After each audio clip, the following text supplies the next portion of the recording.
자, 그럼 시작하겠습니다. 2020 LH 스마트시티 포럼 개회식에 참석해 주신 모든 여러분 진심으로 반갑습니다. 먼저 인사드리겠습니다. 오늘 이 뜻깊은 자리에서 진행을 하게 될 수 있어서 굉장히 기쁘고 영광스럽습니다. 사회를 맡은 저는 아나운서 정다희입니다. 반갑습니다.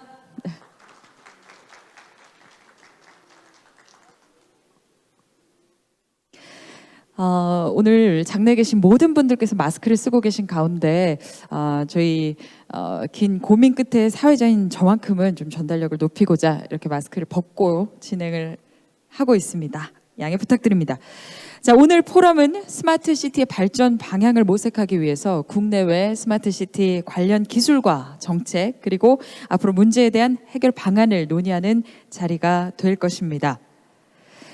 2020 LH 스마트시티 포럼, 온라인과 오프라인의 장점을 결합한 하이브리드 방식으로 개최를 준비했습니다. 이 자리에 함께 해주신 내외빈을 비롯해서 LHTV의 유튜브 채널을 통해서 지금 개회식 함께 해주고 계신 모든 분들, 그리고 또 이렇게 줌이라는 매체를 통해서 지금 저희와 실시간으로 각자의 자리에서 하지만 또 함께 해주고 계신 모든 분들 진심으로 감사의 인사를 드립니다. 자, 본격적인 개회식에 앞서 2020 LH 스마트시티 포럼의 의미를 공유하기 위한 주제 영상부터 만나보시겠습니다. 인간의 삶을 담는 그릇이자 인류 스스로의 의지로 만들어낸 환경, 도시. 도시의 모습은 시대에 따라 그리고 그 도시를 일구어내는 이들의 가치와 의지에 따라 변화하고 진화해 왔습니다. 폐허에서 시작한 대한민국의 도시 또한 국민의 삶에 온기를 더하고 지역에 생기를 심으며 경제의 활기를 불어넣고자 하는 목표에 따라 발전해 왔습니다. 이러한 대한민국 70년 도시 발전에는 더 나은 내일을 위한 LH의 의지와 노력이 있었습니다. 인공지능과 같은 새로운 기술들의 등장을 넘어 다양한 사회적 변화가 도래하는 4차 산업혁명 시대. 도시 확장과 기술 발전에 동반하는 다양한 도시 문제들을 해결하기 위해 지속가능한 발전의 필요성이 대두되었습니다. 단순한 성장으로서의 발전을 넘어 지속가능한 발전을 가능하게 하는 4차 산업혁명의 플랫폼은 다름 아닌 도시. 그것이 바로 스마트 시티입니다. 기술과 도시, 자연, 사람이 유기적으로 연결된 플랫폼으로서의 도시, LH 스마트 시티. LH는 시민이 더욱 행복한 도시를 만들고자 하는 의지와 노력을 담아 스마트 시티 세종 국가시범도시를 추진 중입니다. 환경, 경제, 사회적 영향 분석을 통해 새로운 가치를 창출하고 공공과 민간이 협력 상생하는 지속가능한 스마트 시티의 발전을 위해 오늘도 함께 고민하는 LH. 대한민국 도시뿐 아니라 세계 여러 도시들과 LH 스마트 시티의 비전을 공유하며 함께 나아가고 있습니다. 사람의 삶의 터전에서 사람의 삶에 맞춰 움직이는 사람을 향하는 도시로 지속가능한 스마트 시티의 미래 LH가 함께 만들어갑니다. 2020 LH 스마트 시티 포럼. 서로 함께 축하해 볼까요? 자, LH 스마트 시티의 태동부터 앞으로 나아가야 될 방향과 비전까지 함께 이번 포럼의 취지를 보여주는 영상으로 힘차게 문을 열어봤습니다. 자, 이제 본격적으로 메인 세션을 시작할 준비가 됐습니다. 메인 세션의 첫 무대는 지금 바로 여러분 앞에 계시죠. 변창흠 한국토지주택공사 사장님께서 지속 가능한 LH 스마트 시티 미래 비전을 주제로 기조 연설을 해주시겠습니다. 큰 박수 부탁드립니다.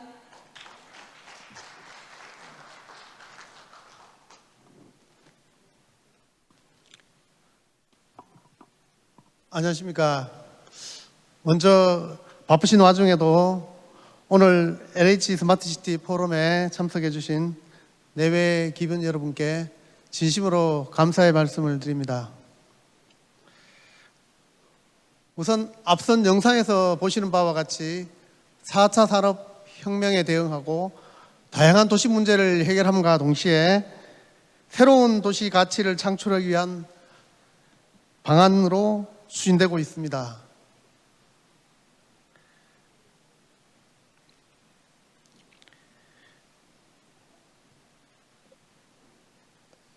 스마트시티와 관련되는 영상들을 보면, 빅데이터를 통해서 보면 보시는 바와 같이 아주 다양한 단어들이 등장하게 됩니다.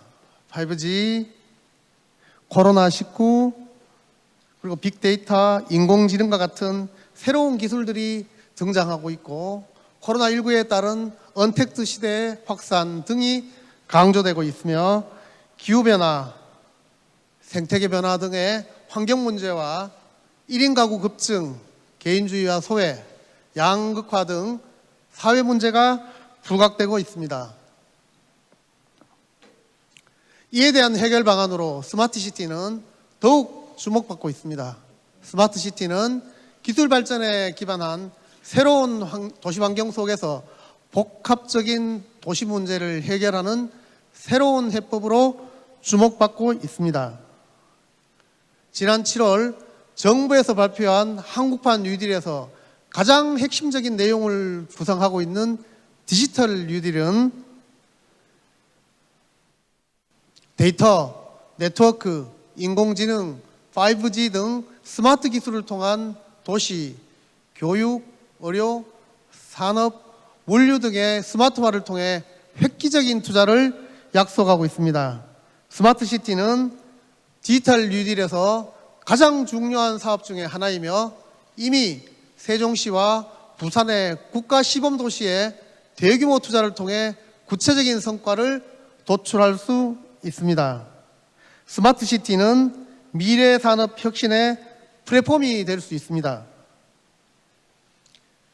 글로벌 패러다임을 만들어내며 신산업 성장의 동력으로 양질의 일자리와 깨끗하고 안전한 도시를 위한 핵심 축으로 조명받고 있습니다. 스마트시티 시대에는 데이터, 네트워크, 인공지능 등을 기반으로 5G로 연계하여 공유경제, 데이터경제, 디지털 그린 뉴딜이라는 신산업 성장의 기반을 구축해야 합니다. 스마트시티는 스마트 기술들이 융복합되어 자유롭게 실증하고 사업화할 수 있는 환경을 만들어내는 새로운 산업이 창출되는 선순환 체계가 구축되는 플랫폼으로서의 역할을 수행해야 할 것입니다. 그럼 우리나라의 스마트시티는 어떻게 추진되고 있을까요? 우리나라는 전쟁의 폐허 속에서 불과 몇십 년 만에 눈부신 경제 발전을 이뤄냈고 민주화와 도시화를 동시에 달성하게 되었습니다. 도시는 산업화, 민주화, 정보화의 거점이 되었고 도시화율은 90%를 넘어섰습니다. 그리고 이런 도시건설의 노하우를 기반으로 2003년 세계 최초로 UCT를 건설하였습니다. 세계적으로 자국의 경제 및 발전 수준, 도시 상황 및 여건 등에 따라 다양한 전략으로 스마트시티를 경쟁적으로 추진하고 있습니다. 기술, 인프라, 전문 인력 및 연구 수준 등을 볼 때 세계적으로 탁월한 수준이라고 할 수 있습니다. 세계 최초로 세종시는 2018년 스마트시티 인증을 획득했습니다. 하지만 우리는 현재 추진 중인 스마트시티에 대해 냉정하게 되돌아보아야 합니다. 우선 스마트시티는 새로운 유토피아나 모든 문제를 해결해주는 만능 해결책으로 과도하게 기대를 하고 있는 것은 아닌지, 둘째, 실행력이나 사업성, 수익성은 뒤로 한 채 막연한 미래 구상을 열거한 것은 아닌지, 셋째, 스마트시티 해외 수출은 어떤 상품을 어떤 방식으로 수출할 것인지에 대한 구체적인 전략이 있는지 우리는 다시 한번 냉정하게 고민해 보아야 할 것입니다. 그렇다면 우리는 효율적 스마트 시티를 추진하기 위해 어떻게 해야 할까요? 크게 4가지 측면에서 반드시 짚어야 할 과제들을 살펴보겠습니다. 첫째, 기술적 완성도를 높여야만 합니다. 도시에 사는 사람들에게 필요한 기술, 사용자의 요구를 반영한 완성도 있는 기술을 만들어야 하고, 수요와 기술의 발전을 통해 비용을 절감하고 실행력을 높여야 합니다. 수많은 리빙랩을 통해 도시 데이터를 수집하고 분석하여 신기술 개발에 활용할 수 있어야 할 것입니다.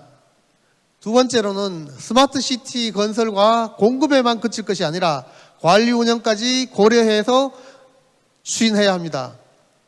기획 단계부터 사용자들의 자발적인 참여에 기반하여 사용자 요구에 대응해야 하고, 사업 참여자들도 스마트 시티 건설과 공급뿐만 아니라 관리 운영까지 고려해서 선정되어야 합니다. 세 번째로는 사업 현장에서 지속 가능성과 실행력을 갖춘 스마트 시티를 건설해야 합니다. 기획, 설계, 투자, 건설, 관리 운영 각 단계에 적용할 수 있는 종합적인 구상과 전략을 바탕으로 스마트 시티를 구성해야 합니다. 이를 위해서는 PM 기능을 갖춘 주체가 주도적인 역할을 담당해야 합니다. 마지막으로 지속 가능한 거버넌스를 구축해야 합니다. 시민들이 주도적으로 활동할 수 있고 민간의 참여를 통해 도시 문제를 해결해 나가는 거버넌스를 설계해야 합니다. 스마트 시티는 인프라 건설과 공급만으로 완성될 수는 없습니다. 지속 가능하고 끊임없이 혁신되는 거버넌스를 구축해야 성공할 수 있다고 생각합니다. 그동안 LH가 스마트 시티 구상과 관련하여 추진해온 사업과 그 성과에 대해서 말씀드리겠습니다. LH는 그동안 신도시와 택지개발 사업에 광범위하게 스마트 시티를 적용해 왔습니다. 세계 최초로 스마트 시티 운영센터와 플랫폼 체계를 개발하였고, 기반 인프라 조성뿐만 아니라 체감도 향상을 위한 서비스 확대 등을 위해 노력해 왔습니다. 스마트 시티는 신도시와 신시가지뿐만 아니라 기존 도시에도 적용하고 있습니다. 스마트 도시 재생과 스마트 챌린지가 대표적입니다. LH는 스마트 시티 생태계 조성, 지원을 위한 인큐베이팅 센터, 글로벌 경쟁력 강화를 위한 스마트 시티 국제 인증 획득, 스마트 시티 해외 수출 등 스마트 시티의 완성도를 위해 노력하고 있습니다. 교육, 물류, 환경 등 시대의 변화에 따라 달라지는 생활 방식에 맞춰 효율적이고 지속 가능한 도시를 만들기 위해 제3기 신도시를 차별화된 스마트 시티로 만들고 있습니다. 에너지 자족, 친환경 인프라, 일자리 창출과 교통망 구축에도 스마트 시티 기술이 적용되고 있습니다. 또한 고도화된 기술력을 바탕으로 혁신적인 주거 문화를 이끌어 나갈 것입니다. 임대주택, IoT 기반 스마트홈 플랫폼, 헬스케어 주택, 층간소음 경보 시스템 등 스마트홈 요소 기술을 개발하고 실증하여 확산하고자 합니다. 스마트 시티는 국민의 삶의 질을 향상시키는 홈 플랫폼을 구축하고 있습니다. 세종 스마트 시티는 4차 산업혁명 기술의 융복합 테스트베드로 조성되고 있습니다. 도시계획 초기부터 유지관리까지 민간과 공동으로 추진하여 창의적인 비즈니스 모델을 만들고 있습니다. 민간사업 공모를 통해 공공, 민간 SPC 체계로 시행될 것입니다.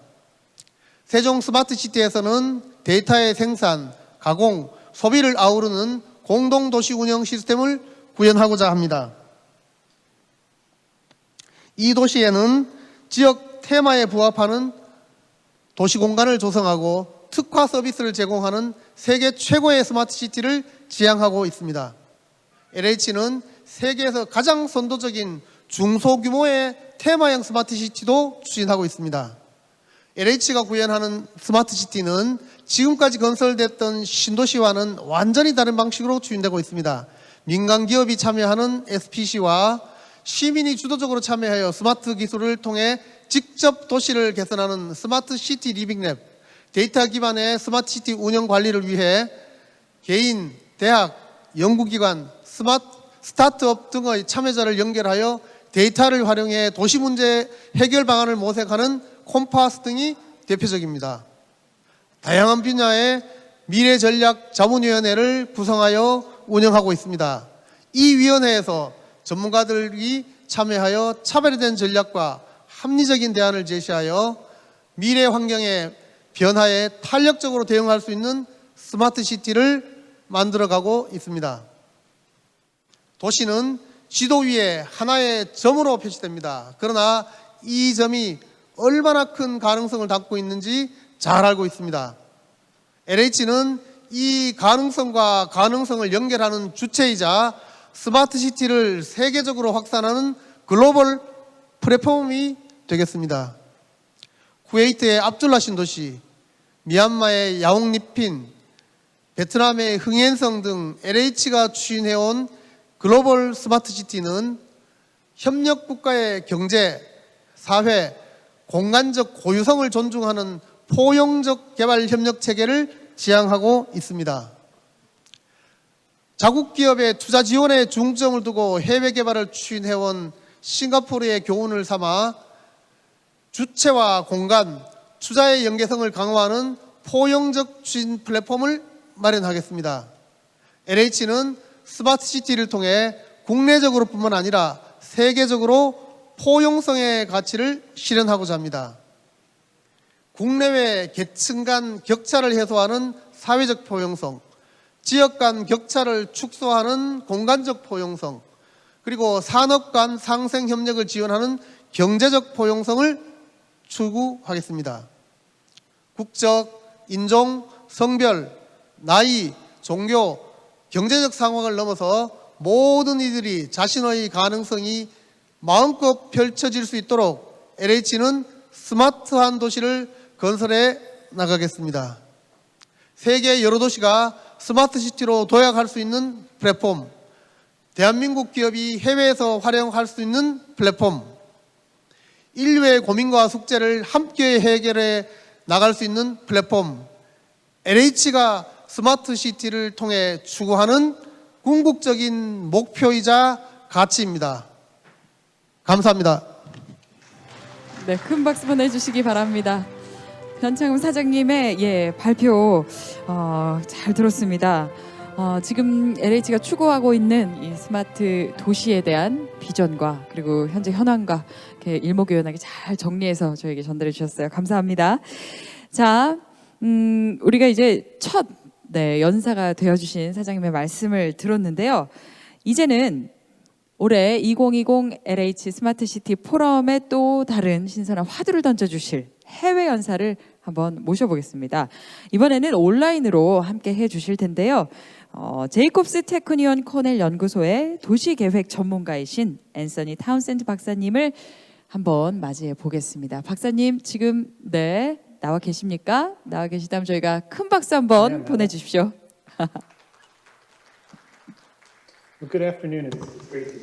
안녕하십니까? 오늘 이렇게 함께 할 수 있게 되어서 기쁘게 생각합니다. 오늘 이 자리에서는 스마트 시티가 어떻게 포용성을 강화할 수 있는지 말씀드리도록 하겠습니다. 여기 블랙락 시티의 이미지를 보실 수가 있는데요. 네바다주에 있는 사막 마을입니다. 여기에서는 버닝맨 페스티벌이라는 축제가 매년 열립니다. 일주일 동안 진행되는 아주 호화로운 페스티벌인데요.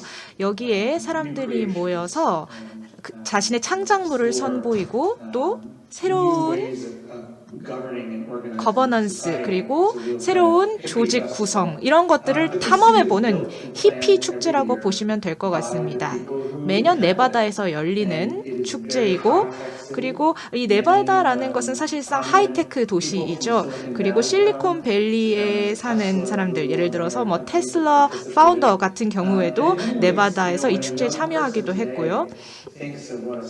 그래서 오늘날 젊은이들이 생각하는 스마트 시티를 잘 보여주는 페스티벌이라고 생각합니다. 사람들이 스마트 시티, 특히 젊은이들이 스마트 시티라고 했을 때 이 축제를 생각하는 거죠. 즉 그곳에 살고 있는 사람들이 기술을 통해서 새로운 것들을 만들어내고 효율적인 것들을 만들어내는 곳, 그것이 스마트 시티의 컨셉입니다.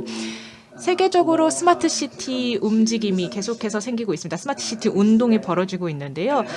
사실상 한 10년 동안 진행되어 왔던 운동이지만 최근에 많은 변화가 있었던 것 같습니다. 사실상 2008년에 가장 먼저 스마트 시티에 대한 구상이 나왔던 것 같습니다. IBM이 스마트 플래닛 캠페인이라는 것을 출범시켰고 여기 이렇게 그 캠페인을 보실 수가 있습니다. 스마트 시티를 제품으로서 소개했습니다. 그러니까 기술 회사가 만들고 구상하고 판매하는 상품으로서 처음 스마트 시티가 나왔습니다. 그리고 도시에 거주하는 사람들은 당시에 이 스마트 시티 캠페인에 직접 참여할 기회들이 별로 없었습니다. 기술 회사가 상품을 만들어서 주민들에게 제공하는 형태의 컨셉이었죠. 그런데 사람들이 이 스마트 시티의 반응을 보이기 시작했고 스스로 아이디어를 내고 싶어 하기 시작했습니다. 그래서 많은 창업가들이 스마트 시티 움직임에 함께하기 시작했습니다. 예를 들어 휴대폰을 사용해서 빠르게 스마트 시티의 상향적 비전을 소개하기 시작한 것이죠. 이것은 다시 말하자면 어떤 도시에 뭔가 고정적인 것을 도입하고 단순히 효율성을 강화하는 것이 아니라 도시 자체를 완전히 바꾸는 것입니다. 기존에 있는 환경을 완전히 바꾸는 것이죠. 우버를 통해서 라이드 쉐어링 경제가 새로 나타났고 그것이 바로 이런 상향식 비전의 사례라고 볼 수 있을 것 같습니다. 그리고 반기업적, 반정부적인 훨씬 더 이런 혁명적인 생각도 나왔죠. 이 이미지를 보시면 인터넷 오브 띵스를 암스테르담 루프탑에서 구현했습니다. 오프 더 쉘프 부품을 사용해서 구현했는데요. 이거를 시빅 해킹이라고 부릅니다. 시민들이 기술을 사용해서 자체적으로 스마트 시티를 만드는 거죠. 정부의 허가 따위 받지 않습니다. 이 사람들은요. 그리고 이 스마트 시티 관련해서 두 가지의 방향이 있는 것 같습니다. 제 2013년 책 스마트 시티에 나와 있는 내용입니다. 과도하게 단순화했다라고 생각하실 수도 있겠지만 이 두 가지 방향을 여러분께서 들어보시면 아마 도움이 되실 거라 생각합니다. 스마트 시티라는 것은 뭔가 정해진 것이 아니고 아직까지 논란의 여지가 있습니다. 다시 말하자면 누가 스마트 시티를 통제하고 누가 어젠다를 설정하는지, 목표는 누가 설정하는지, 그리고 혁신이 어디서 탄생하는지, 그리고 어떻게 성공을 측정하는지에 대해서 아직까지 사실 합의가 이루어지지 않고 계속해서 열린 토론이 이루어지고 있는 분야인 것 같습니다. 이러한 어떻게 보면 갈등 때문에 스마트 시티의 다양한 정의가 나타나고 있고 그렇기 때문에 사실상 포용성이 스마트 시티에서 중요한 것입니다. 2011년에 이렇게 영국 표준협회와 같은 표준협회가 스마트 시티의 움직임에 합류하기 시작했습니다. 어떻게 스마트 시티 개념의 포용성을 포함할 것인가? 어떻게 하면 단지 정부 주도적인 또는 업계 주도적인 또는 공학적인 움직임이 아니라 실제 시민들을 참여시킬 수 있는 방향으로 나갈 수 있을까라는 고민이 시작된 것이죠. 그렇게 함으로써 inclusive, 즉 포용성 있는 이라는 단어를 스마트 시티의 정의에 포함하게 되었습니다. 제 책에도 그러한 메시지가 잘 나와 있습니다. 스마트 시티의 기능에 있어서 포용성이 정말 중요합니다. EU에서는 트리플 힐릭스 모델이라는 것을 도입했습니다. 그래서 정부, 기업, 학계가 참여를 했었는데 이제 쿼드러플 힐릭스라고 해서 여기에 시민들까지 네 번째 주체로 참여하게 된 것입니다. 이를 통해서 새로운 기술을 통해 시간을 초월한 도시의 문제들, 공통의 도전 과제들을 해결하고자 하는 것입니다. 코로나도 그러한 사례가 될 수 있겠죠. 사실상 역사상 언제나 정부 그리고 국가가 감염병을 해결하기 위해 힘써 왔습니다. 이번 코로나가 바로 그 사례가 되겠습니다. 지금까지 스마트 시티 운동이라고 함은 이미 조성된 환경 속에서 이루어졌고 이미 조성된 인프라 내에서 이루어졌습니다. 이미 구축된 도시 시스템 내에서 이루어진 거죠. 근데 2010년대 중반쯤에 스마트 시티의 개념이 좀 확장되면서 포용성이라는 개념이 들어오게 됐습니다. 그래서 정부 주도적인 역할뿐만이 아니라 거버넌스의 역할에 대해서 생각하게 된 것입니다. 약간 미묘한 차이라고 생각하실 수도 있겠지만 사실상 사회의 역할, 도시의 역할이 더 중요해졌고 시민들이 권력을 공유하고 그리고 의사결정을 공유하게 된 것입니다. 정부가 단독의 주체가 아닌 것입니다. 여기 스마트 시티에 좋은 정의가 하나 나와 있는 것 같은데요. 여기 보시면은 뭐 포용성이라는 단어 자체를 사용하고 있진 않지만 사실상 이 모든 사람들이 잘 연결되어 있고 모든 사람들이 충분한 정보를 갖추고 있어야 그게 스마트 시티다라고 말하고 있습니다. 이렇게 해야만 사실상 지속 가능성, 치안, 경제적 성장 이런 스마트 시티의 목적이 달성될 수 있는 것입니다. 왜냐하면 이것이 결국 모두의 권익 신장을 낳을 것이기 때문이죠. 2016년입니다. 그래스루트, 즉 풀뿌리 쪽에서부터 시작된 변화가 있었습니다. 많은 학자들, 많은 기업가들, 창업가들, 비평가들이 변화를 느끼기 시작했습니다. 바로 스마트 시티가 2008년부터 기업 주도적으로 진행이 되어 왔는데 이제 2016년쯤이 되니까 스마트 시티에 대한 국제회의, 스마트 시티 엑스포가 바르셀로나에서 열렸고 여기에서 포용성이라는 주제가 선정이 됐습니다. 그래서 이게 어떻게 보면 큰 분기점이 된 것 같습니다. 큰 터닝 포인트가 된 것 같습니다. 정말 스마트 시티에서 포용성을 생각해 봐야겠구나. 책임을 공유하고 그리고 스마트 시티를 만드는 그리고 어젠다를 설정하는 권력을 그 권한을 더 많은 이해 당사자들과 공유해야겠구나라는 인식이 생기게 된 것이죠. 정말 큰 터닝 포인트였습니다. 자, 올해로 넘어오겠습니다. 올해에는 스마트 시티의 미래에 대해 굉장히 치열한 토론이 이루어졌고 이에 따라서 토로나에서 구글의 자매 회사 사이드워크 랩스라는 회사가 최종적으로 북미 최대의 스마트 시티 프로젝트에서 철수하기로 했습니다. 금융 지원을 알파벳 구글, 즉 그 모 회사부터 받았던 그런 프로젝트였는데요.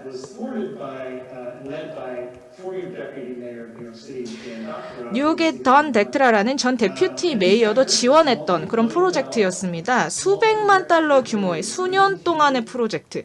정말 드림팀이 이 도시 계획 그리고 스마트 시티 프로젝트를 진행하려고 했는데 이게 차질이 생긴 겁니다. 불가능하게 된 것입니다.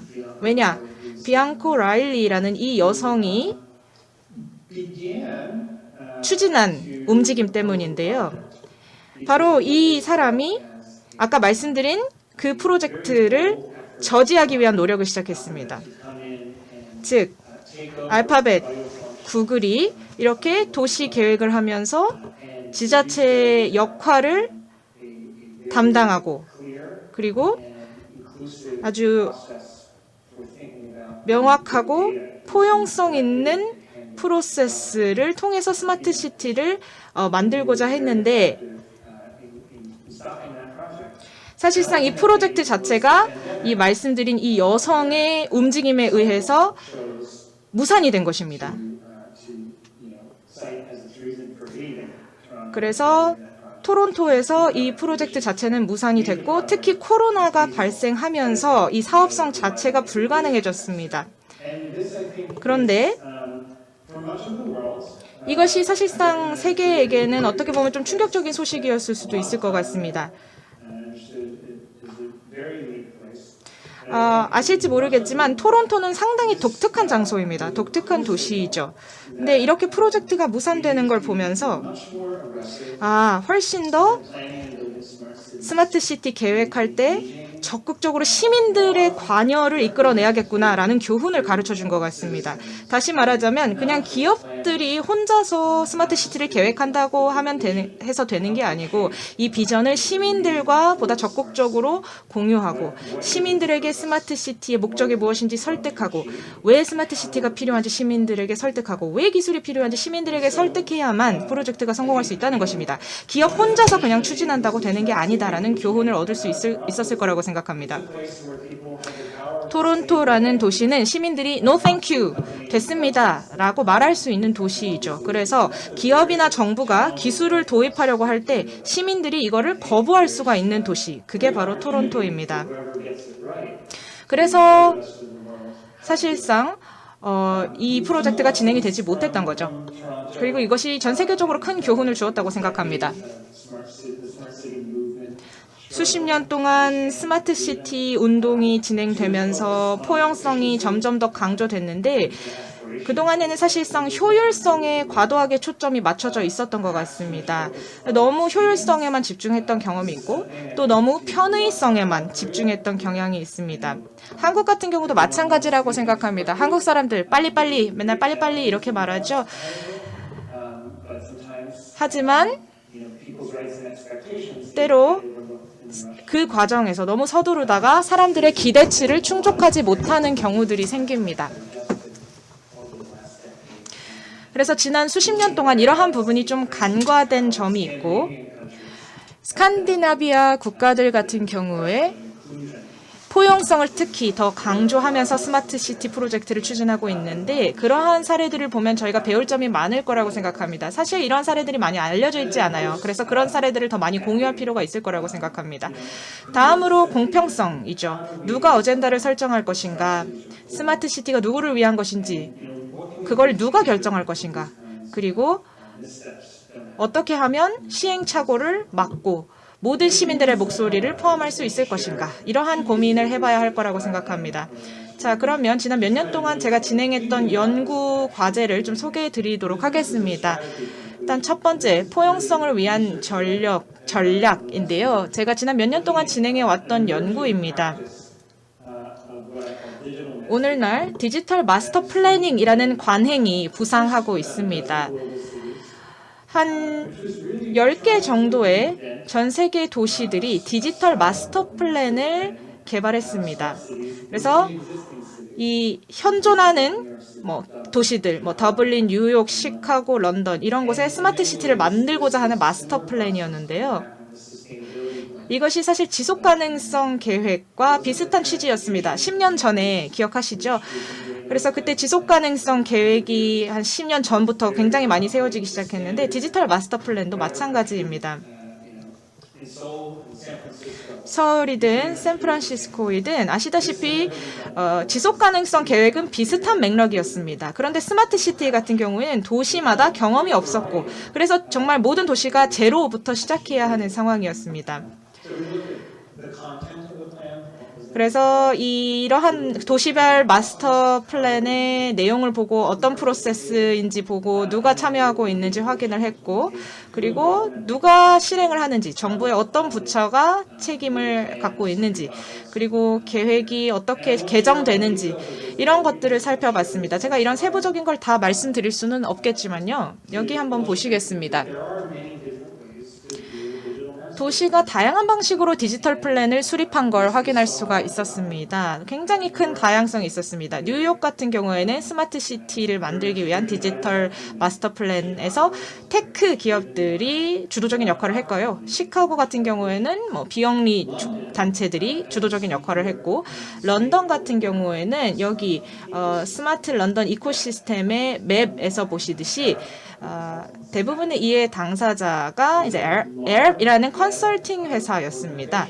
여기 보시다시피 많은 조직들이 거미줄처럼 얽혀서 이 각 분야별로 이해관계를 설정을 했습니다. 그리고 더블린 같은 경우에는 굉장히 개방적인 참여형 플랜이었습니다. 오프라인 미팅도 진행하고 또 온라인 회의도 진행을 하고 이렇게 해서 많은 시민들의 의견을 수렴한 것이 바로 더블린의 특징이었습니다. 이런 다양한 플랜을 살펴보면서 특히 인상적이었던 것이 바로 더블린의 디지털 마스터 플랜이었는데요. 디지털 성숙 모델이라는 제목의 마스터 플랜이었습니다. 여기 보시면 IT 분야에서 흔히 사용하는 진단 툴입니다. 여기 보시면 자기 진단 툴입니다. 도시가 이걸 사용해서 6가지 플랫폼 역량을 5개 레벨로 구분해서 측정할 수가 있습니다. 그래서 라틴 아메리카 도시에 투자하는 이 기업과 함께 이 데이터를 분석을 해봤는데요. 이 성숙 모델을 5가지 핵심 역량으로 나눠봤습니다. 그리고 이 5가지의 성숙 수준을 측정해 봤는데요. 라틴 아메리카 도시들에 대해서 이러한 부분을 측정했습니다. 그래서 이해 당사자들과 인터뷰를 하고 이를 통해서 각 분야의 성숙 수준을 측정을 해본 거죠. 라틴 아메리카 도시들에서요. 그래서 도시의 역량을 한번 살펴보고자 했습니다. 그리고 이 과제의 목표는 바로 도시들로 하여금 바람직한 정책을 도입하여 스마트 시티 비전의 포용성을 반영하도록 하는 것이 바로 이 과제의 목표였습니다. 이를 통해서 포용적인 스마트 시티라는 아이디어를 받아들일 수 있도록 하는 것이었습니다. 그래서 이 내용을 도시들과 공유를 했고, 사실 전 세계적인 적용을 위해서 개발이 된 툴인데 라틴 아메리카에 먼저 적용을 해봤습니다. 그래서 여기 이렇게 어떻게 보면 이제 도시별 성적표가 나오는 거죠.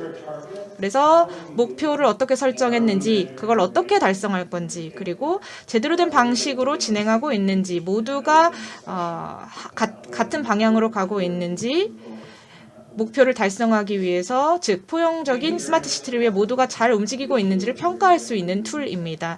오늘 함께해 주셔서 감사하고 발표할 수 있는 기회 주셔서 감사합니다. Thank you very much for enjoying. 네, 감사합니다. 오늘 함께해 주셔서 진심으로 감사드립니다. 감사합니다. 자, 앤서니 타운센드 박사님께서 지금 스마트 시티 비전 그리고 앞으로 나아갈 방향에 대해서 지금 얘기를 해 주셨는데요. 앤서니 타운센드 박사님께서는 사실 우리나라의 도시를 어쩌면 우리나라 전문가 이상으로도 잘 알고 계신 분이라고 볼 수가 있습니다. 서울의 디지털 미디어 시티가 만들어질 때 설계에도 참여를 하신 바 있고, 송도, 신도시 등 각종 우리나라 도시 설계에 참여를 해온 도시계획 전문가이시기 때문에 국내외 스마트 시티 산업에 대해서 누구보다도 깊이 이해를 하고 계신 분이기 때문이죠. 도시의 문제점을 직접 해결해 나간다는 의미에서 이 시민이 주체가 돼서 굉장히 그 도시를 구축해야 된다는 중요성을 강조하신 학자이시기도 합니다. 자, 그래서 이제부터는 앞서 말씀해 주신 한국토지주택공사 변창흠 사장님과 방금 전에 말씀을 해주신 타운센드 박사님을 사실 한자리에 모시기 쉽지 않잖아요. 그래서 두 분과 좀 더 깊이 있는 이야기를 서로 나누고자 대담을 진행해 보겠습니다.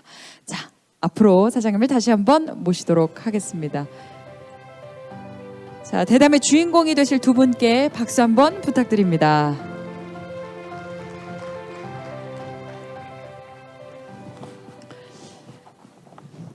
자, 두 분께서 대화를 더 편히 나누실 수 있도록 제가 옆에서 같이 도와드릴게요. 먼저 제가 타운센드 박사님께 반갑다는 인사를 좀 드리고 싶어요. 이게 작년만 해도 방한을 하신 바가 있어요. 작년에 한국에 오셔서 또 스마트 시티에 관련한 좋은 말씀 들려주시고 그랬는데 올해는 이렇게 사정상 온라인으로 만나 뵙고 있습니다. 타운센드 박사님, 한국의 스마트 시티 현황에 대해서 아니면은 앞서 발표해 주신 내용이죠. LH 스마트 시티 추진 사업에 대해서 사장님께 궁금하신 점이 있으실까요? 두 발표자께 서로의 의견을 나눌 수 있도록 여쭤보는 겁니다. Yes, so you mentioned that 네, 변창흠 사장님께서는 스마트 시티에서 창의적인 에너지를 도출하기 위해서는 플랫폼이 필요하다. 그리고 또 민간 참여자들이 그 도시에 그 참여를 하기 위해서 SPC를 구성하겠다고 말씀을 해주셨는데요. 그 과정에 대해서 좀 어떻게 장기적으로 지속 가능한 체제를 만들 것인지에 대해서 말씀해 주시겠습니까? 이러한 플랫폼이 글로벌한 시장에서도 성공을 거둘 거라고 보시는지요?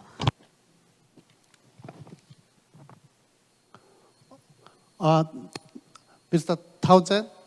네, 타운센드 박사님 만나 뵈서 반갑습니다. 우리가 상암 디지털 미디어 시티 할 때 한국을 방문해서 상암 DMC에 대해서 같이 얘기했던 기억이 있고, 여러 차례 한국을 방문했을 때 같이 한번 얘기해서 아주 반가웠습니다.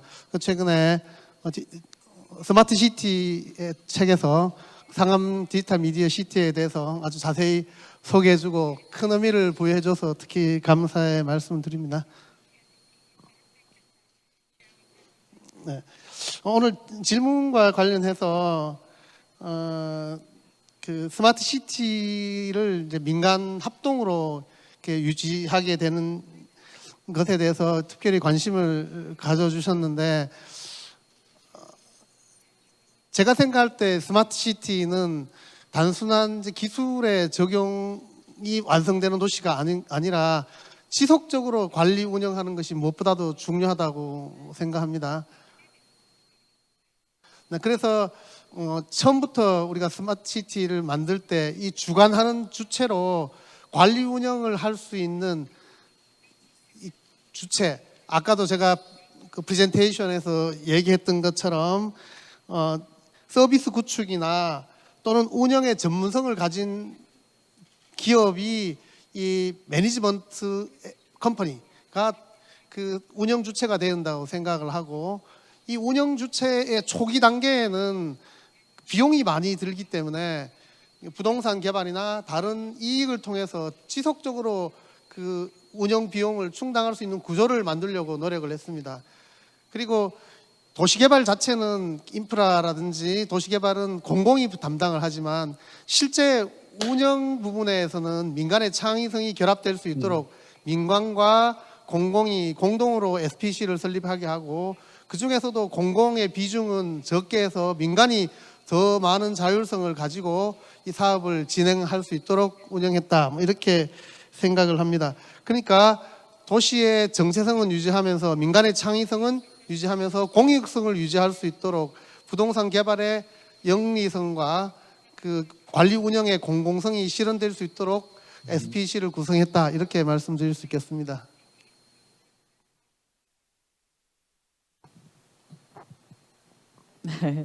역시 무척 반가워하시는 모습을 볼 수가 있네요.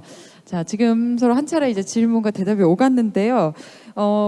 사장님께서도 강연 들으시면서 궁금하신 점이 있으셨을 것 같습니다. 혹시 이 자리를 빌어서 나누고 싶은 질문 있으신지요?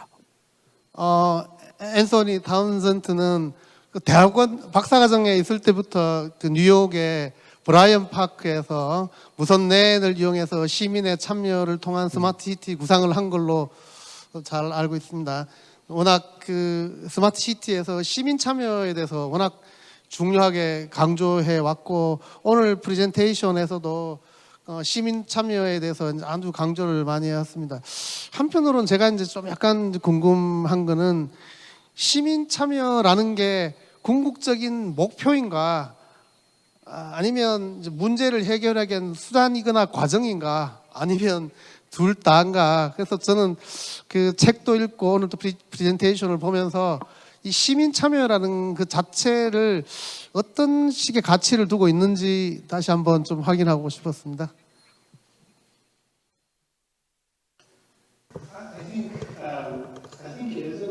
네, 일단 목표 맞다고 생각합니다. 그리고 각각 사회가 어떻게 이 목표를 표현할 것인지에 대해서는 각각 결정할 수 있다고 생각하는데, 아까 보여드린 정의, 즉 모든 사람들이 잘 연결되고 모든 정보를 잘 갖추고 있는 것이 결국 스마트 시티라고 생각합니다. 물론 쉽지는 않습니다. 왜냐하면 어떤 도시에서는 사실 이런 것들을 긍정적으로 보지 않는 경우도 있죠. 그리고 사실상 이 두 가지를 현실적으로 달성하는 게 쉽지 않을 수도 있습니다. 그런데 이 두 가지를 갖추게 된다면 결국 시민들이 직면하는 과제들을 더 잘 해결할 수 있게 되는 것이고, 더 나은 방법들이 생기게 되는 것입니다. 포용성과 관련해서 대화를 할 때, 특히 스마트 시티 맥락에서 포용성을 이야기할 때 보통 이미 조성된 환경의 물리적 변화에 더해서 포용성을 이야기하게 됩니다. 사회적인 맥락, 정치적 맥락, 그리고 경제적인 맥락에서도 스마트 시티를 바라봐야 할 것이고요. 사실 이러한 맥락에 대해서는 별로 생각하지 않는 경우가 많이 있습니다. 그렇기 때문에 현실성이 없는 계획 또는 뭐 계획대로 흘러가지 않는 스마트 시티 프로젝트, 그런 것들이 나타나는 것이죠. 예를 들어서 우리나라 같은 경우도, 저희 나라 같은 경우도 정치적인 그런 이런 아주 그 예측 불가한 상황들이 있죠. 그래서 이런 그 스마트 시티에 있어서 사회적인 변화라는 맥락도 반드시 반영하고 이걸 반영해서 계획해야 할 거라고 생각합니다. 한국도 그럴 것입니다. 한국의 도시별로 뭐 단체별로 서로 다른 사회적인 맥락이 있을 텐데 그런 것들을 반영해야 할 것이라고 생각하고, 그렇게 하기 위해서는 시민들이 편안하게 목소리를 낼 수 있는 장을 마련해 줘야 한다고 생각합니다. 그게 저희가 토론토에서 그 아까 말씀드렸던 그 무산된 프로젝트, 거기서 얻은 교훈이 결국 시민들의 목소리를 들어야 한다라는 것 같습니다. 그래서 사실상 아까 보여드린 그 아주 파워풀한 기업 주도, 아주 파워풀한 큰 대기업 주도로 사업을 추진하고 시민들의 목소리를 듣지 않고 시민들을 참여시키지 않는다면, 그리고 비전을 공유하지 않는다면 그 사업이 성공할 수 없다는 것이죠. 시민들은 그때 당시에 정부 그리고 기업이 다르게 행동하길 바랬고, 그렇기 때문에 이 프로젝트를 막는 움직임이 생겨난 겁니다. 정부 그리고 업계 관계자들은 사실 이렇게 시민들을 참여시키는 게 조금 불편할 수도 있습니다. 왜냐하면 예상치 못한 큰 변화를 도입해야 할 수도 있기 때문이죠. 그리고 계획을 크게 바꿔야 할 수도 있을 것이고요. 하지만 이 시민들을 참여시키는 것이 굉장히 중요하고 그 자체로 기회라고 생각합니다. 그리고 이 기술을 통해서 사람들이 목소리를 내지 못하게 하고, 그리고 정부와 기업이 모든 걸 장악하고, 그리고 시민들의 동의를 얻지 못한다면 그것이 오히려 스마트 시티에 부정적인 영향이 될 수 있을 것 같습니다. 그래서 그런 부정적인 부작용은 반드시 저희가 막아야 할 거라고 생각합니다. 제가 한 가지 좀 여쭤보고 싶은 게, 지금 아까 토론토의 사이드워크 같은 경우는 일종의 신시가지일 건데, 신시가지에서 시민 참여랑 기존 도시에서 어반 리제너레이션에서의 시민 참여가 좀 다를 수 있는데, 신시가지는 이 시민이 아직 없는 경우가, 구성되지 않는 경우가 많이 있습니다. 그러면 시민이 구성되어 있지 않을 때 시민 참여를 전제로 사업을 하는 게 어려울 수가 있고, 어떤 경우에는 더 큰 가치를 위해서 우리가 좀 시범 사업을 만들어내서 또 더욱더 시민들이 참여할 수 있는 모델을 만들 수도 있지 않을까. 그래서 기성시가지에서 시민을 참여하는 방식하고 또 신시가지에서 시범 사업을 하는 것을 약간 좀 구분할 필요가 있지 않을까, 이렇게 생각이 듭니다. Yes, I mean, 네. much more building of new cities. 신도시 건설은 아마 저희보다는 아시아 쪽에서 많이 하실 거라고 생각이 됩니다. 그런데 토론토 같은 경우에는 또 나름대로 고려할 수 있는 점이 있을 것 같습니다. 왜냐하면 기존에 있던 도시지만 그 안에 새로운 지역을 개발을 했던 것이거든요. 한국에서도 뉴타운도 기존에 있던 대도시의 안에서 그 일부로 만들어지는 거라고 생각이 됩니다. 그래서 기존에 있던 인프라를 활용해서 뉴타운이 건설이 되는데요. 저희 같은 경우에는 그 주변에 있는 지역 시민들에게 다가가서 그분들의 참여를 이끌어냈습니다. 물론 그분들이 다 신도시에 거주하는 것은 아니지만은 그래도 미래 자신이 속하는 도시의 일부로서 신도시가 지어지기 때문에 그 신도시가 전체 도시에 영향을 미칠 수밖에 없습니다. 그런데 문제는 그러한 시민 참여를 유도하는 과정이 여러 가지 분쟁으로 나타나는 경우가 있었습니다. 신도시 프로젝트를 반대하는 사람들이 있었고 그분들과 같이 이제 일을 하는 것이 이제 물론 처음에는 적대적으로 이루어지는 경우가 있었습니다. 민간 공공 부분의 파트너십으로 진행이 되었는데 이게 적대적인 것으로 이어지고 그렇게 되면서 불신이 생겨나게 되었고 그 신도시 프로젝트에 대한 정치적 지지가 좀 흔들리기도 했습니다. 그래서 초창기에는 진정한 그 서클 밖에서 정말 이 뉴타운에 관심을 가지는 사람들을 찾는 게 힘들었고요. 그분들을 찾은 다음에 그분들의 목소리를 경청을 하고 그분들이 우리와 동의하지 않는다 하더라도 그 목소리를 듣고 반영하는 과정이 결코 쉽지 않았습니다. 나누시고 싶은 말씀 저는 참 많으시리라고 생각이 들어요. 왜냐면은 저희가 이제 오늘 소개하면서 타운센트 박사님 이력을 중심으로 했습니다만 사실 우리 변창흠 사장님도 이 분야에 정말 권위 있는 학자십니다. 특히 도시와 더불어서 도시민의 삶에 참 많은 관심을 갖고 연구를 많이 해오셨었잖아요. 그러니까 두 분께서는 오늘 공감대가 참 많으실 것 같은데 시간 관계상 두 분의 말씀뿐만 아니라 이제 뒤에 계시는 우리 랜선으로 참가해주고 계신 관객 여러분께도 한번 저희가 질문을 청해보려고 합니다. 우리 랜선 참가자 여러분 제 목소리 들리십니까? 들리시면 한번 손 한 번만 들어봐 주실래요? 아, 네네네. 다시 한번 예 반갑습니다. 지금 뭐 뒤에 배경 보니까 샌프란시스코 금문교에 계신 분도 있고요. 예 야자수와 함께 하와이에 계신 분도 계신 것 같은데요. 예 다양한 배경은 당연히 합성이 가능합니다. 아주 센스 있게 지금 포럼장 사진을 배경으로 걸어주고 계신 분도 계시고요. 자, 이 중에서 두 분 중에 먼저 변창흠 사장님께 질문을 한번 받아 볼 텐데 질문이 있으신 분께서는 좀 적극적으로 손을 들어 주십시오. 네. 아, 네, 좋습니다. 저기 지금 JMJ2976이라는 닉네임을 갖고 계신 분. 예, 질문할 기회를 드리겠습니다. 네, 감사합니다. 저는 LH 사장님께 질의 드리고 싶은데요. 스마트시티가 자칫 기술 중심으로 흘러가지 않기 위해서는 LH가 추진하는 스마트시티만의 가치와 철학이 있어야 된다고 생각합니다.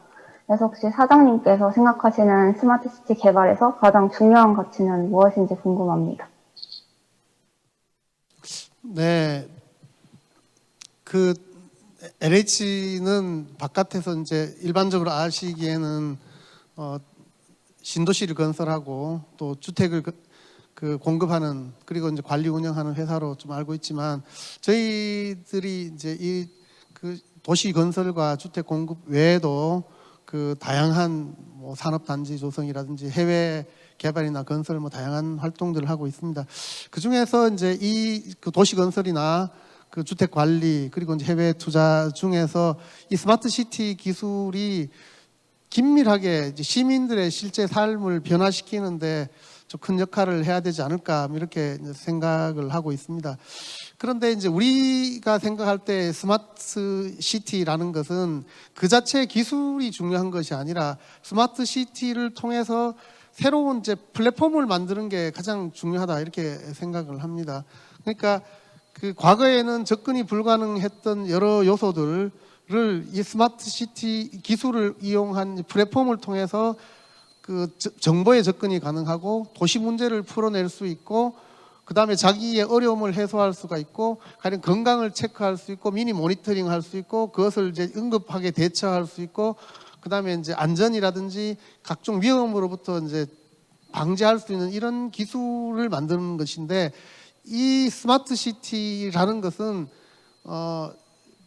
플랫폼을 만드는 일이다 이렇게 생각합니다. 그 플랫폼은 주거복지 플랫폼 그리고 뭐 해외 진출 플랫폼, 중소기업 지원 플랫폼, 혁신 플랫폼, 그리고 이제 건강 플랫폼, 이런 복지 플랫폼, 이런 플랫폼이 스마트 기술이 적용될 때 완성도가 높아질 수 있지 않을까 이렇게 생각합니다. 그 점에서 LH는 궁극적으로 이런 이제 플랫폼들을 만들어내는 역할, 그리고 이제 개별 사업으로 들어갔을 때는 사업을 관리하고 집행하는 그런 역할, 그 비전을 설정하고 사업을 지속적으로 추진해 갈 수 있는 프로젝트 매니저로서 역할을 하는 게 우리의 역할이 아닌가. 우리가 컨스트럭터로서 시공을 할 수 있는 것도 아니고 또 우리가 투자를 해서 수익을 극대화하는 데 우리의 목적이 있다기보다는 이 사업이 진행 가능하도록 틀을 만들어주는 것, 그 틀이 플랫폼이고 그게 이제 프레임워크이죠. 플랫폼이고 또 그것을 처음부터 기획해서 추진하고 관리 운영하도록 만들어주는 프로젝트 매니저로서 역할, 이것이 LH 스마트시티의 비전이고 또 목표이고 역할이다 이렇게 생각을 합니다. 네, 감사드립니다. 도움이 됐으면 좋겠습니다. 자, 대답 잘 들으셨죠? 예.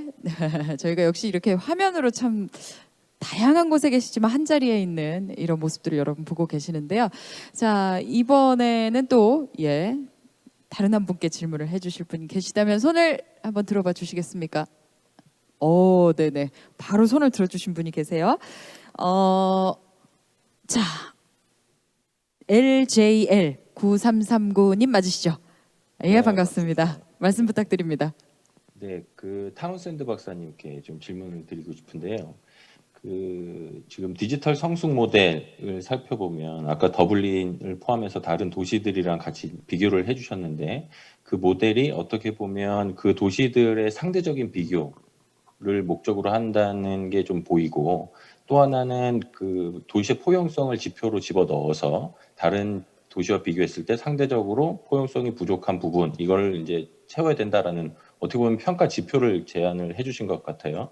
근데 아까 변창흠 사장님이 말씀하신 것처럼 기존 도시나 신시가지에서 이런 그 기준들이 좀 달라져야 되지 않을까라는 생각이 들고 또 도시의 규모에 따라서 그러니까 서울시 전체를 대상으로 하느냐 아니면 사이드웍처럼 프로젝트를 대상으로 하느냐에 따라서 이 지표들이 좀 달라져야 될 것 같다는 생각이 들거든요. 그래서 여기에 대해서 어떻게 생각하시는지 하나를 여쭤보고 싶고 또 두 번째는 저희가 포용성에 대한 말씀을 하시니까 이제 시민 참여에 대한 부분 이게 이제 강조를 해주셨는데 여기서 저희가 이제 고려해야 되는 부분 중에 하나는 디지털 약자 그러니까 그 디지털 소외계층이 될 수 있는 거죠. 고령자 그래서 뭐 스마트폰을 다루기 어렵거나 이런 스마트 기술들의 접근성이 좀 떨어지는 부분들이 있을 수 있죠. 그래서 이런 부분들을 어떻게 좀 배려할 수 있는지 이렇게 좀 두 가지 질문을 드리고 싶습니다.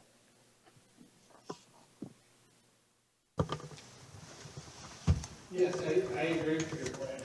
네. Using different frameworks. 말씀하신 대로 서로 다른 도시, 서로 다른 프로젝트를 비교하기 위해서는 서로 다른 기준을 적용해야 할 필요가 있다라는 점에 동의합니다. 디지털 성숙 모델이라는 것은 사실상 굉장히 포괄적인 전략적인 프레임워크라고 보시면 될 것 같습니다. 사실상 이 모델의 목표는 도시의 이해를 돕는 거죠. 그러니까 잘 하지 못하는 부분이 뭔지, 그걸 어떻게 개선할지 이런 것들을 초기 단계에 확인할 수 있도록 하는 것입니다. 예를 들어서 어떤 새로 시장에 취임했다라고 했을 때 그 임기 동안에 어떤 부분을 개선할 수 있을지를 임기 초반에 측정할 수 있는 것입니다. 그래서 예를 들어서 임기 1년 차에 측정을 하고 2년 차에 또 측정하고 3년 차에 측정해서 어떤 부분에서 진전을 이루었는지 어떤 부분이 부족한지 도시 차원에서 측정하는 것입니다. 그리고 그 업계 내에서도 이미 굉장히 다양한 성숙 모델을 사용하고 있고 그 성숙 모델이라는 것은 해당 업계의 특징에 맞춰져서 적용되고 있습니다. 그래서 성숙 모델이라는 것은 사실 그 도시 자체 내에서 일단 역량을 측정하고자 하는 것이고 여기서 이제 포용성도 역시 측정할 수가 있는 것입니다. 근데 이 포용성을 측정하기 위해서는 제대로 된 그러한 기준을 바탕으로 측정을 해야겠죠. 안 그러면 완전히 말도 안 되는 결과가 나올 수가 있으니까요. 그래서 사실 그 더블린 같은 경우에 계속해서 이 마스터 플랜을 발전시키고 있고 또 이 성숙 모델도 발전시키고 있습니다. 2013년에 더블린이 처음으로 성숙 모델을 발표를 했는데 계속해서 업데이트되고 있는 것 같습니다. 그리고 더블린 지자체의 혁신을 담당하고 있는 정부 관계자들이 이 자신들이 개발한 툴을 사용해서 스스로를 평가해 봤더니 점수가 아주 낮게 나온 겁니다. 그래서 선출직들이 이러한 점수를 바탕으로 그리고 다른 도시들을 벤치마킹해서 부족한 부분들을 계속해서 개선을 해서 좋은 성과를 거두었다고 합니다. 그렇기 때문에 사실상 측정을 할 때 일관성만 유지를 한다면 그리고 이 이해 당사자들과 충분한 협의를 거쳐서 이 측정 툴을 사용을 한다면 그 도시 자체 내에서 유의미한 결과가 나올 수 있을 거라고 생각하고 그 과정에서 당연히 투명해야겠고 그리고 반복적으로 측정을 해야 할 거라고 생각합니다. 그리고 횡적인 데이터를 확보해야 할 것이라고 생각합니다. 종적인 데이터를 확보해야 할 것이라고 생각합니다. 그렇게 해야만 툴이 효과가 있을 거라고 생각합니다. 감사드립니다. 지금 타운샌드 박사님 계신 미국은 이제 늦은 밤 시간이 부담이 되는데 이렇게 참여를 또 해주셔서 정말 감사합니다. 두 연사분께 더 많은 질문 또 서로 교류하고 싶지만 시간 관계상 이제 대담은 마무리를 해야 될 것 같습니다. 긴 시간 동안 무대에서 자리를 빛내주신 변창흠 사장님 그리고 멀리서 함께 해주신 타운센트 박사님께 큰 박수 부탁드립니다. 네, 사장님 정말 유익한 시간이었습니다. 두 분의 전문가께서 나누는 의견 교류의 장 우리 모두 다 함께했습니다. 그리고 또 랜선으로도 지금 온라인으로 함께 해주고 계신 참석자 여러분들께도 이렇게 계속해서 좀 성원해 주시고 높은 관심 보여주시기를 부탁드리겠습니다. 자, 이렇게 실시간으로 2020 LH 스마트시티 포럼 여러분의 참여와 함께 이어지고 있는데요. 관계자들뿐만 아니라 또 스마트시티 산업에 관심이 있는 학생분들 또 저와 같은 시민들과도 함께하는 시간을 지금 가지고 있습니다. 자, 이번 2020 LH 스마트시티 포럼 말씀드렸다시피 LH 유튜브 계정을 통해서도 실시간으로 찾아뵙고 있습니다. 많이 참여 부탁드리겠습니다.